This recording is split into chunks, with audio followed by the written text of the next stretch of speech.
Et qu'on va aller ce matin dans Proverbes chapitre 4, verset 23-27. Le but du message, c'est quasiment un genre de résolution. Pour ceux qui étaient là à Noël, au jour de l'an, on a parlé dans l'Ancien Testament, dans Nombre 6, 24 à 27, qu'on invoque la bénédiction de l'Éternel sur notre vie. Que l'Éternel te bénisse, qu'il te garde, qu'il t'appuie sa face sur toi, qu'il t'accorde sa grâce, qu'il te donne la paix. Donc, on a parlé de cela. Mais maintenant, j'irai plus dans un côté de résolution. Qu'est-ce que je veux pour ma vie cette année et qu'est-ce que je veux pour votre vie? Et là, ça prend une décision, si on peut dire, parce que la verset va nous dire « Garde ton cœur plus que toute autre chose, car de lui viennent les sources de la vie. » Beaucoup de gens pensent qu'on peut faire ça nous-mêmes. Ce que je vais vous montrer, c'est qu'il faut compter sur le Seigneur pour se garder. On va regarder plusieurs textes. On va regarder aussi comment ça va s'effectuer dans notre vie. J'avais déjà fait un message il y a quelques années à Rivière-du-Loup, avant qu'on ait cette église-là, qu'on a commencé depuis une couple d'années. Et puis j'avais dit, qui vont être là l'année prochaine? Et si je vous demande la chose, normalement, vous devriez tout vous dire votre-même, dire, moi je vais être là. Mais savez-vous quoi, il n'y a personne qui sait s'il va être là l'année prochaine. Donc on doit dire, si Dieu le veut, je vais être là l'année prochaine. En attendant, je demande au Seigneur de me garder pour que je puisse être de ceux qui marchent jusqu'au bout. Vous allez voir des situations, je vais vous montrer des situations aussi dans les Écritures, puis c'est vraiment encourageant. Moi, en tout cas, ça m'encourage de dire, bon, mais écoute, c'est une nouvelle année. Je vais vous demander à Dieu qui me garde. Ça fait 30 ans qu'on est à Montjoly. On aimerait faire encore plusieurs années. On aimerait que tout se marche pour le mieux. Et pour ça, je vais demander à Dieu de garder notre cœur. On va lire le texte. Après ça, on va le faire verset par verset. Garde ton cœur plus que toute autre chose, car de lui viennent les sources de la vie. Et là, juste peut-être vous mentionner que le cœur, ici, ce n'est pas le muscle. Parce que si on vous donne un autre cœur, mettons que on a une petite fille qui a eu un autre cœur, elle garde la même intelligence. Le cœur, c'est le centre de l'intelligence, de la volonté et de l'action. Quand on parle de garder son cœur, centre de l'intelligence, de la volonté et de l'action. Donc, on peut dire c'est les décisions qu'on prend au cours d'une vie. Un jour, le Seigneur vous a appelé à venir à lui. Vous n'avez pas pu résister, vous avez dit oui à Jésus, vous devenez un enfant de Dieu. Maintenant, c'est pas parce que vous êtes enfant de Dieu que les combats et les luttes se terminent. Beaucoup de gens pensent, bon, maintenant, je suis chrétien, c'est réglé, on passe à autre chose. Écoutez, si on aurait tous les gens qui sont passés à l'église, qui ont donné leur vie à Jésus, on ferait 2, 3 cultes à Montjoly. Ça fait pas longtemps qu'on est là. Donc, il y a des gens qui vont abandonner en cours de route. Maintenant, ce qu'on veut, c'est de demander au Seigneur que ça ne nous arrive pas. Seigneur, garde-moi. On va regarder encore les textes tout à l'heure. Donc, Proverbe 4, 24, écarte de ta bouche la fausseté, éloigne de tes lèvres les détours. Que tes yeux regardent en face et que tes paupières se dirigent devant toi. Considère le chemin par où tu passes et que toutes tes voies soient bien réglées. N'incline ni à droite ni à gauche et détourne ton pied du mal. Donc, c'est comme ici un genre d'invocation du Seigneur qui nous garde. Souvenez-vous, dans Jean chapitre 6, à un moment donné, le Seigneur avait donné des choses, il avait dit, il faut que tu ne manges pas mon corps, tu ne bois pas mon sang. Et là, beaucoup de gens ont abandonné. Quels sont ceux qui ont resté? Les apôtres. Puis avec quelle réponse? Seigneur, à quel autre irions-nous dans les paroles de la vie éternelle? J'ai déjà raconté une histoire, j'étais à la réserve du Chénier dans le temps. J'étais gardien pour la faune. Et puis, il y a quelqu'un qui vient me voir et on commence à parler du Seigneur ensemble. Je suis tellement content d'avoir quelqu'un qui est ouvert à l'Évangile, on en parle, puis tout ça. J'ai dit, c'est merveilleux, Jésus est venu dans ma vie. On m'a dit, ça, c'est une étape, mais il faut aller plus loin que ça. Puis là, je me demandais, y a-t-il quelque chose après Jésus? Il n'y a rien d'autre. La journée que vous le rencontrez, j'étais encore au foyer ce matin, puis je voyais une personne avec les larmes aux yeux, tellement contente de voir ce que Jésus a fait, comment il a souffert pour elle. Elle a dit, c'est merveilleux, mais je ne suis pas encore parvenu. Quand tu entends ça d'une madame de 92 ans, tu dis, bon, écoute, on a un bout à faire, nous autres aussi, là, pour dire au Seigneur, Seigneur, j'aimerais un jour être dans ta présence. On ne parle pas de perdre du salut ici. On va parler peut-être de décisions qui peuvent vous amener à perdre vos récompenses si vous ne demandez pas à Dieu de vous garder. Verset 23, donc, garde ton cœur plutôt qu'autre chose, car de lui viennent les sources de la vie. On va aller voir le psaume 121.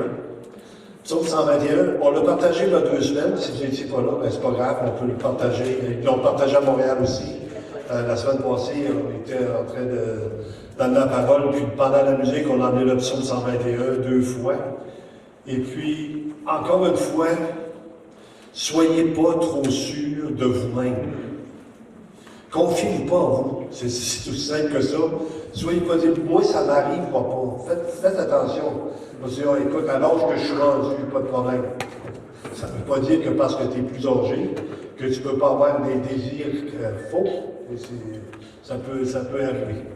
Je lève mes yeux vers les montagnes, d'où me viendra le secours.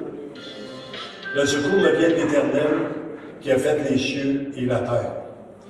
Ici, on voit le texte en Proverbe dit garde ton cœur. On va voir que c'est lui, Seigneur, qui peut nous garder. Et si on se réfugie en lui, il n'y a aucune occasion de chute. Ça veut dire que c'est Dieu qui nous garde. Il ne permettra point que ton pied chancelle, celui qui te garde ne sommeillera point.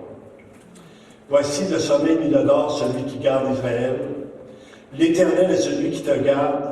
L'Éternel est ton ombre à ta main droite. Pendant le jour, le soleil ne te frappera point, ni la lune pendant la nuit. L'Éternel te gardera de tout mal et gardera ton âme. L'Éternel gardera ton départ et ton arrivée dès maintenant et à jamais. Donc ici, on a un appui solide. On n'est pas appuyé sur nous, sur nos réalisations, des fois même sur nos mérites, parce qu'on peut arriver à un moment donné avec certains mérites. Je parlais encore, ben là, ça arrive, excusez-moi si j'en viens tout le temps sur la réunion de 8 h du matin. Je me disais, vous savez peut-être accompli de grandes choses en prenant soin de vos enfants, en élevant vos familles, en faisant toutes ces choses-là. Mais pour entrer dans la présence de Dieu, il y a seulement la foi dans ce que lui a accompli. Maintenant, ce que vous avez fait, c'est bien. Je ne suis pas en train de dénigrer le bien que les gens font. Il y a seulement une façon d'entrer dans la présence de Dieu, c'est de mettre toute confiance en lui. Puis il y a une seule façon de se rendre à terme, c'est de s'appuyer sur lui. Sinon, on va avoir des situations où ça va être difficile. 1 Thessaloniciens 5, 23, 24, on parle ici aussi de sanctification en même temps. Sanctification instantanée, le jour que vous avez cru, la Bible nous dit que vous êtes des saints mis à part. Et la sanctification progressive. De jour en jour, on prend des décisions qui nous approchent de Dieu et les gens nous regardent comment on fonctionne pour lui. 1 Thessaloniciens 5, 23, que le Dieu de paix vous sanctifie lui-même tout entier et que tout votre être, l'esprit, l'âme et le corps soient conservés irrépréhensibles lors de l'avènement de notre Seigneur Jésus-Christ. Celui qui vous a appelé est fidèle et c'est lui qui le fera. Vous ne pouvez pas arriver au bout de votre vie et dire, moi je me suis gardé pour le Seigneur.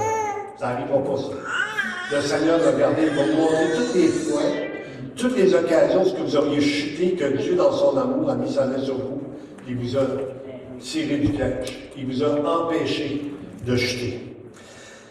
La deuxième chose, donc, on garde notre cœur. La deuxième chose, garder notre langue. On le voit dans le verset 24. Écarte de ta bouche la fausseté, éloigne de tes lèvres les détours. La langue, un petit membre, hein, ça peut détruire des vies. Ça peut constamment, si vous dites à votre enfant, tu es un fainéant, tu ne seras jamais bon dans ta vie, tu peux détruire sa vie pour tout ce temps qu'il va faire. Et si tu dis à quelqu'un, c'est vraiment beau ce que tu as fait, je veux te féliciter, tu viens d'encourager quelqu'un. Notre langue est un petit membre et on doit apprendre à l'utiliser pour qu'elle puisse devenir une bénédiction. Dans le texte que je veux vous regarder avec vous, c'est dans Matthieu 12, 34. On va laisser le premier bout, c'est parce que c'était des pharisiens, mais il dit en bas, il dit, car c'est de l'abondance du cœur que la bouche parle. Si vous voulez savoir ce que les gens sont rendus, écoutez-les parler. Et si vous voulez savoir s'ils sont une bénédiction, écoutez-les, qu'est-ce qu'ils disent des autres. Hein, ils disent de voir l'autre au-dessus de nous-mêmes. Qu'on puisse être une source d'encouragement, qu'on puisse être là pour vraiment être une source de bénédiction. Donc ici, il dit c'est de l'abondance du cœur que la bouche parle. Jacques 3, 1 à 6. Jacques chapitre 3, verset 1 à 6. Mes frères, qu'il n'y ait pas parmi vous un grand nombre de personnes qui se mettent à enseigner, car vous savez que nous serons jugés plus sévèrement. Si vous décidez par vous-même d'enseigner, sachez qu'il va y avoir un jugement sur votre vie. Quand on m'a appelé à devenir pasteur, c'est un appel, je savais que Dieu me demandait un jour d'œuvrer pour lui, je ne savais pas comment ça allait se produire. Et puis là, l'Église grandit, à Rimouski, ça grandissait à vue d'œil, c'est incroyable le réveil qu'il y avait. C'est pour ça que je vous dis, si tous ceux qui ont cru seraient là, les églises seraient full. Et pendant que le pasteur il nous dit, viens ici un peu, on a affaire à toi, il dit, on a besoin d'un autre pasteur. Mais il dit, va demander à Dieu, parce que tu vas être jugé plus sévèrement. Puis jusqu'à aujourd'hui, c'est le texte qui me fait encore le plus peur. Quand je parle, il faut vraiment que ce soit ici les paroles de Dieu, pas les miennes. Parce que moi, je suis plus un homme. Mais il faut que la parole de Dieu soit prêchée. Il faut que ce soit le texte biblique qui vous rencontre. Parce que ça peut être une émotion aussi. Ah, c'était bon, ça m'a fait rire, mais c'est pas juste ça. C'est est-ce que ça a changé quelque chose dans ta vie? Ce que j'aimerais, quand on va finir aujourd'hui, est-ce que ça me tente maintenant de demander à Dieu qu'il me garde jusque dans l'éternité? Ou si je veux faire ma vie à ma façon? Et celui qui veut garder sa vie va la perdre. Celui qui la perd à cause de moi va la retrouver. Et quand j'ai demandé ça au Seigneur, je disais dans Deutéronome 4, 14, en ce temps-là, l'Éternel me commanda d'enseigner des lois et des ordonnances afin que vous le mettiez en pratique dans le pays dont vous allez prendre possession. J'ai eu comme une assurance parce que même si un homme m'avait demandé, Dieu m'avait confirmé qu'il fallait que ça soit ça qui se passe. Maintenant, je ne suis pas un grand enseignant. Je fais juste vivre un peu de l'expérience que Dieu m'a donnée. Et Dieu donne une équipe à son Église pour qu'on ait des enseignants, qu'on ait des gens qui travaillent ensemble. On a Pasteur Jérôme, Pasteur Luc, Pasteur Marcus, Olivier. Fait qu'ensemble, on devient comme, si on peut dire, comment on dit ça donc? Équilibre, mais aussi, quand on dit, on se complète. Oh, on devient des compléments. C'est comme ça, vous ne pouvez pas jamais rien faire tout seul. Une église, c'est pas une personne. C'est un ensemble de croyants qui se donnent pour l'œuvre de Dieu, puis qui décident d'être des témoins, ou peu importe dans quelle situation vous allez être utilisé, mais c'est l'ensemble. Il y a des gens qui ne sont pas ici ce matin qui sont en train de prier pour l'Église. Il y a plein de gens qui intercèdent pour nous. Donc, dans Jean, chapitre 3, versets 1 à 6, nous bronchons tous de plusieurs manières. Si quelqu'un ne bronche pas en parole, c'est un homme parfait, capable de tenir tout son corps en bride. Si nous mettons les morts dans les veaux et chevaux pour qu'ils nous obéissent, nous dirigeons ainsi leur corps tout entier. Voici même des navires qui sont si grands et que le pouce des vents impétueux sont dirigés par un très petit gouvernail au gré du pilote. De même, la langue est un petit membre, et elle se vante de grandes choses. Voici comment un petit feu peut embraser une grande forêt. La langue aussi, c'est un feu, c'est le monde de l'iniquité. La langue est placée parmi nos membres, souillant tout le corps et enflammant le cours de la vie, étant elle-même enflammée par la géhenne. Maintenant, si vous dites tout le chapitre, et si vous cherchez partout dans les Écritures, quand on réussit à marcher selon le Seigneur, c'est toujours grâce au Seigneur Jésus-Christ lui-même, qui nous a parlé, qui nous a aidés, qui nous a fortifiés. Donc, le but du message, comptez pas sur vous dans rien. Appuyez-vous pas sur votre chair. Appuyez-vous pas sur votre sagesse. Appuyez-vous sur Dieu et lui va nous rendre à terme. J'ai regardé un autre texte en Éphésiens 4, 29, pour ceux qui étaient là à Noël, un jour de l'an. On l'a partagé. Et ce que je dis souvent aux gens, vous devriez l'écrire et le mettre sur votre frigidaire. La place que vous allez le plus souvent dans une journée. C'est comme si vous allez plus souvent à la chambre de bain, mettez-les dans la porte de la chambre de bain, mais normalement, on a accès plus souvent au frigidaire. On va voir si tout est dedans, encore plus souvent. Mais ça, je l'ouvre, je regarde, tout est là, je la ferme, j'en ouvre. Les olives sont dans leur coin, les bêtes, aucun enfant ça. Mais si vous avez un texte comme ça, vous savez, les Écritures ne sont jamais là pour nous condamner, ils sont toujours là pour nous encourager. Donc, si on lit le texte, et qu'après ça, on parle à quelqu'un, ou on parle de quelqu'un, ça nous arrive souvent qu'on parle de quelqu'un, pendant que la personne n'est pas là. Que ce soit des paroles de vie, des paroles de foi que le Seigneur nous donne. Dans Éphésiens 4:29, il dit qu'il ne sorte de votre bouche aucune parole mauvaise. On vient de voir dans Jacques que c'est pratiquement impossible, mais il nous dit ici qu'il ne sorte de votre bouche aucune parole mauvaise. Mais s'il y a lieu quelques bonnes paroles qui servent à l'édification et communiquent une grâce à ceux qui l'entendent. Les gens m'ont dit, j'ai passé du temps avec elle, j'ai passé du temps avec lui, j'étais tellement béni et encouragé. Quand je suis sorti de là, j'aurais sauté dans l'air, pour ne pas dire j'aurais pété le feu, parce que c'est un autre mot que... Mais il y a un encouragement, les paroles qu'on dit demeurent. C'est quelque chose qui vit, qui va dans le cœur de la personne. Donc, encore une fois, on s'encourage là-dessus. La troisième chose, verset 25, c'est les yeux. Écoutez, il n'y a jamais eu autant d'occasions de chute à cause d'Internet. Je vous dis comme ça, vous ouvrez Internet, il y a toujours une petite place qui essaie de vous attirer à aller voir quelque chose de plus. Il y a des choses qui sont drôles, il y a des choses qui sont malsaines. Et quand on devient pris par ces choses-là, ça peut détruire littéralement votre vie. Maintenant, il y a des thérapies pour ceux qui sont pognés dans la pornographie. Je ne sais pas si vous avez vu ça à la télévision. Il y a des thérapies parce que les gens ne sont plus capables de s'en sortir. C'est devenu leur vie. C'est littéralement un piège qui tombe dans leur vie, puis après ça, ils disent comment on va faire s'en sortir? Là, on fait des thérapies. On les a pour les alcooliques, on les a pour les drogués, on les a pour le jeu. Et maintenant, c'est une nouvelle chose qu'on est obligé de faire parce qu'il y a des gens qui sont devenus esclaves de ça. Donc, c'est important. Quand on dit garder nos yeux, je ne suis pas en train de vous mettre une règle. Je suis en train de demander à Dieu qu'il vous protège. Et que dans 20 ans, si je suis encore là, que vous soyez toujours là en train de dire, avec votre chaise roulante, votre marchette, votre œil de vitre dans votre poche de côté, pas de dentier, ou deux dentiers sortis pour essayer de parler, puis que là, ils sont juste des ballons. Mais qu'on dise, Seigneur, on les tend pour aujourd'hui. On les tend avec toi aujourd'hui. Tu nous as gardés.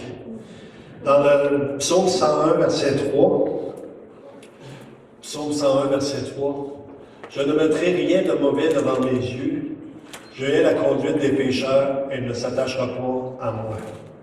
Je ne mettrai rien de mauvais devant mes yeux. Maintenant, pour ceux qui pensent qu'une femme c'est mauvais, une femme ce n'est pas mauvais. C'est ce que vous méditez de la personne après. Parce que le péché, c'est pas. On dit, on ne peut pas empêcher un oiseau de passer au-dessus de notre tête. On peut l'empêcher de faire son nid. Fait qu'on dit, Seigneur, garde-moi que je ne devienne pas un convoiteux de toutes sortes de choses, ou pogné dans toutes sortes d'esclavages, que je ne puisse pas m'en sortir, que je puisse être complètement satisfait en toi. C'est ça la bénédiction. Quand on se couche, on se lève, on est satisfait parce qu'on appartient au Seigneur. C'est lui qui est notre vie, c'est lui qui est notre guide, et puis c'est avec lui qu'on marche. Il y a une histoire dans l'Ancien Testament, entre autres, qu'on connaît tous. David, qui est un homme selon le cœur de Dieu. Hein? David, c'est un homme intègre, c'est un homme qui aimait le Seigneur, c'est un homme qui... Jusqu'à un jour où ce qui a laissé aller ses yeux. Dans 2 Samuel, chapitre... je ne compte pas toute l'histoire, chapitre 11, versets 1 et 2. Il n'a pas été au combat. Il a décidé que c'était correct pour lui de se laisser aller, de se reposer. Et là, il a perdu, si on peut dire, le contrôle littéralement de sa vie. Au point qu'il a payé toute sa vie. Il y a eu des conséquences à son action, mais ça a commencé par un regard sur quelque chose qui n'appartenait pas, qui n'avait pas le droit. Et là, après ça, il a médité, il est allé jusqu'au meurtre. L'année suivante, au temps où les rois se mettaient en campagne, David envoya Joab avec ses serviteurs et tout Israël pour détruire les fils d'Amon. C'était la première fois que David allait pas au combat. Il avait décidé de rester à la maison et pour assiéger là-bas. Mais David restait à Jérusalem. Un soir, David se leva de sa couche et comme il se promenait sur le toit de la maison royale, il aperçut de là une femme qui se baignait et qui était très belle de figure. Et là, c'est devenu à l'accaparer, au point qu'à un moment donné, il l'a fait venir, et ils ont demandé c'était qui. C'était la femme d'un de ses meilleurs soldats, un de ses meilleurs amis, Uri, le Héthien. Et là, il prend cette femme-là, couche avec, parce qu'il était le roi, il ne pouvait pas y refuser. On ne voit pas de blonde de cette femme-là dans les Écritures. On voit le blonde du roi que lui a pris par désir ou par convoitise, cette femme-là. Et puis il couche avec, et qu'est-ce qui arrive? Elle tombe enceinte. Les débuts de la chute de David à l'époque. Donc, elle tombe enceinte, qu'est-ce qu'il fait? Ben, lui, il ne veut pas que ça passe sur son dos. Il fait venir le gars, Uri. Il vient ici, amène-nous des nouvelles de là-bas, puis là, il arrive pour rendre témoignage à David de ce qui se passe dans la guerre. Et il dit, va coucher avec ta femme. Uri ne veut pas y aller. Il couche à terre dans l'entrée. Il dit, pendant que les gens sont en train de combattre pour le roi, moi, j'irai profiter de ma femme. Il était tellement intègre qu'il n'a pas voulu aller coucher avec sa propre femme en honneur aux autres soldats qui combattaient. Le lendemain, le roi l'a fait prendre en cours la boisson en pensant que ça allait affaiblir sa moralité.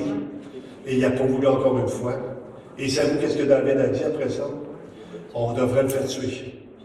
Donc, il a envoyé un papier dans sa propre main, écrit, et tu vas aller donner ça là-bas au colonel ou au général. C'est un papier pour lui, puis lui, il part avec ça tout content. Le roi me fait confiance, il donne un papier. Savez-vous ce qu'il y avait dedans? Son arrêt de mort. Qu'est-ce qu'il avait fait de mal pour ça? Rien. Quand on commence à laisser aller les choses, ça peut commencer par une petite chose. Ça grossit, c'est comme une boule de neige. Hein? Quand ça part en haut, c'est une petite balle. En bas, au dessus, ça peut vous tuer littéralement. Donc, il laisse aller les choses. Il essaie de régler le problème par lui-même. Il fait tuer le gars. Et là, il fait venir la femme chez eux. C'était un peu avant. Le gars est mort.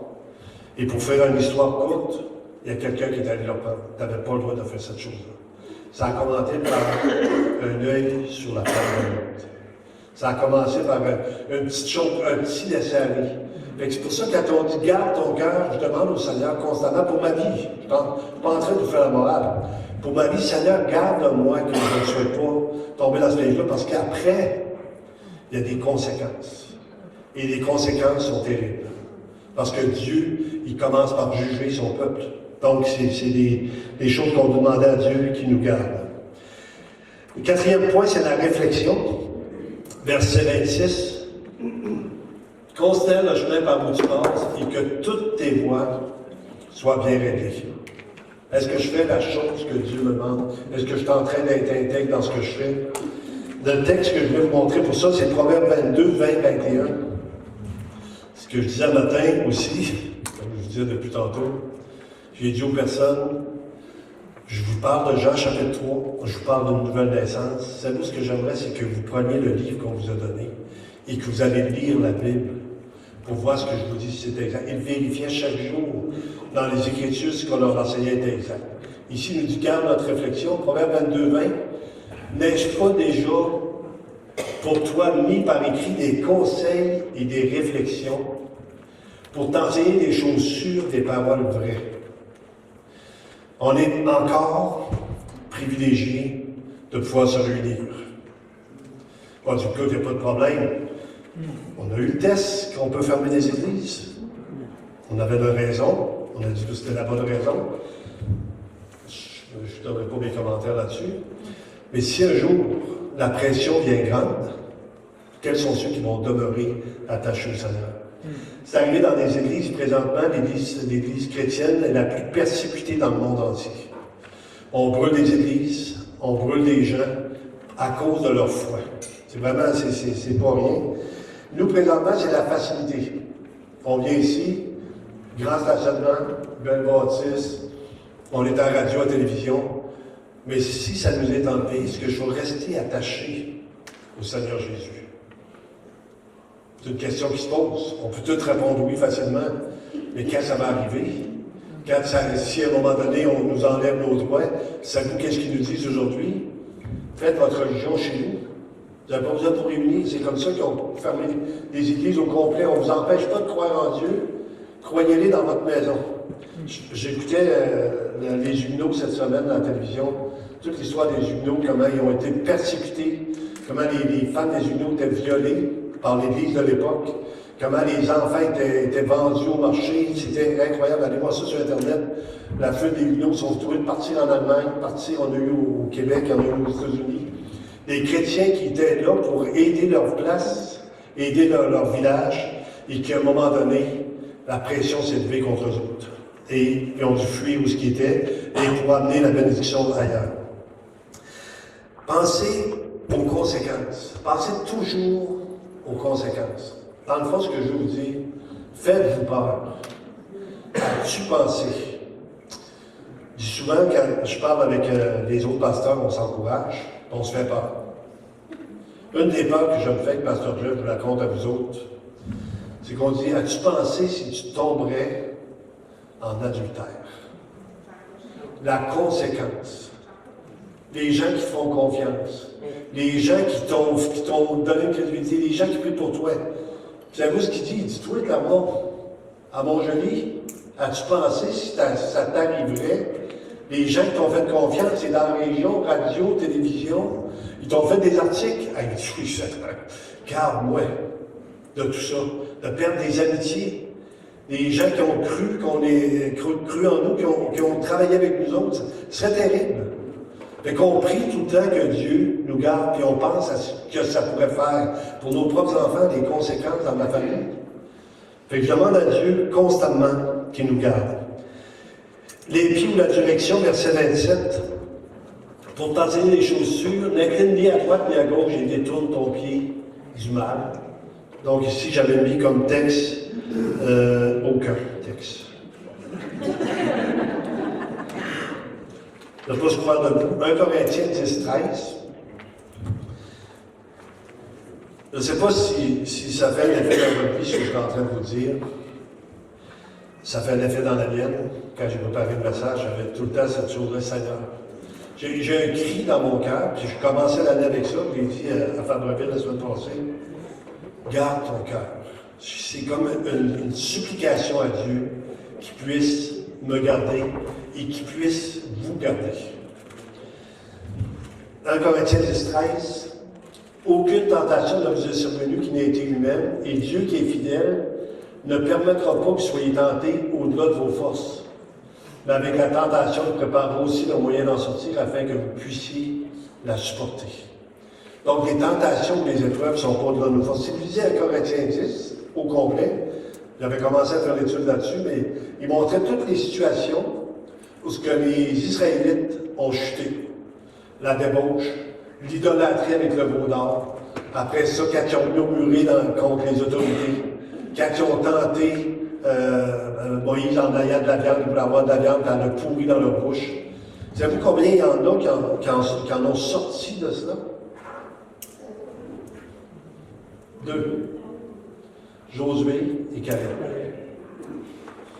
Les gens ont vécu, malgré tout ce qu'ils avaient vu du Seigneur, ont décidé, eux autres, de se laisser aller et de profiter de cette vie-là. Cette vie-là est courte, hein? Je ne vous dis pas de ne pas écouter le hockey, les Canadiens parlent tout le temps, on va avoir Connor Bedard.